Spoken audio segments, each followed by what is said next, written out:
প্রতিটা মানুষের ব্যাপারে সুধারণা করতে হবে, কুধারণা থেকে বেঁচে থেকে। আর এটাকে বলা হয়েছে হাদিসে পাকের মধ্যে অনেক উত্তম একটি ইবাদত।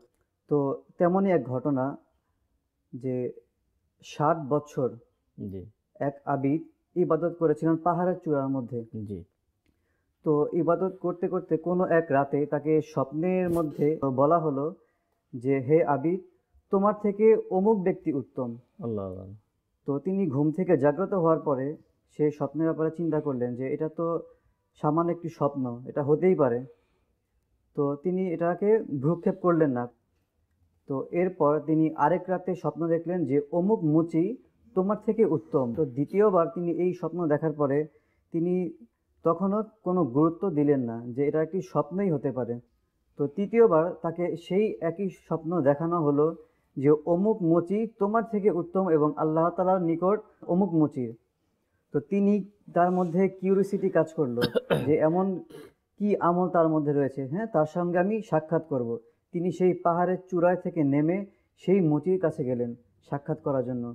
তো সেই মুচি তাকে দেখে তিনি তাড়াহুড়া করে দাঁড়িয়ে গেলেন এবং আদব সম্মানের সাথে তার হাতকে চুম্বন করলেন। তো বলা হলো যে, হে জনাব, আপনাকে এমন কোন কাজ যেটা আপনার ইবাদতখানা থেকে আমার কাছে নামিয়ে নিয়ে এসেছে? তো তিনি বলল যে, তোমার জন্যই আজকে আমাকে ইবাদতখানা থেকে এখানে আসতে বুঝতে হয়েছে। পেরেছি। কারণ আমাকে বলা হয়েছে স্বপ্নের মধ্যে যে আমার থেকে তোমার মর্যাদা আল্লাহ তাআলার কাছে অনেক বেশি। তো আমাকে বলো যে এমন কোন কাজ, কোন ইবাদত তোমার মধ্যে রয়েছে? তো তিনি কিছুক্ষণ চুপ রইলেন এবং বলতে থাকলেন যে তেমন কোনো আমল আমার মধ্যে নেই।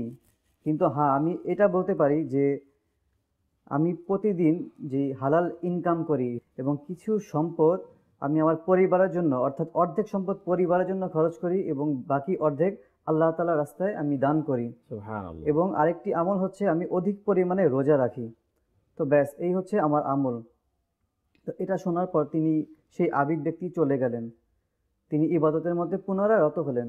তো তিনি আরেকদিন স্বপ্ন দেখলেন যে তাকে জিজ্ঞাসা করো, অর্থাৎ ওই মুচিকে যে জিজ্ঞাসা করো যে কি কারণে তার চেহারা হলুদ বর্ণের।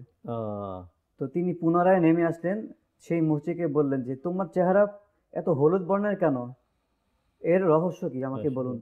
তো সে বলল যে এর কারণ হচ্ছে আমি সব সময় আল্লাহ তাআলার ভয়ে ভীত থাকি এবং প্রতিটা মানুষকে, মুসলমানকে আমি মনে করি তারা জান্নাতি এবং আমি জাহান্নামী।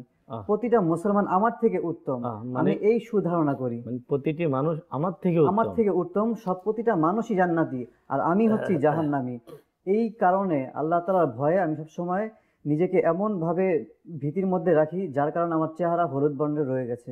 এর একটি বৈশিষ্ট্য হচ্ছে তিনি হালাল উপার্জন তো করেন, ঠিক আছে, রোজা রাখেন, কিন্তু বিশেষ কারণে তার যে চেহারা হলুদ বর্ণের হয়েছে এর একটি কারণ তার সুধারণা অন্তরে ছিল।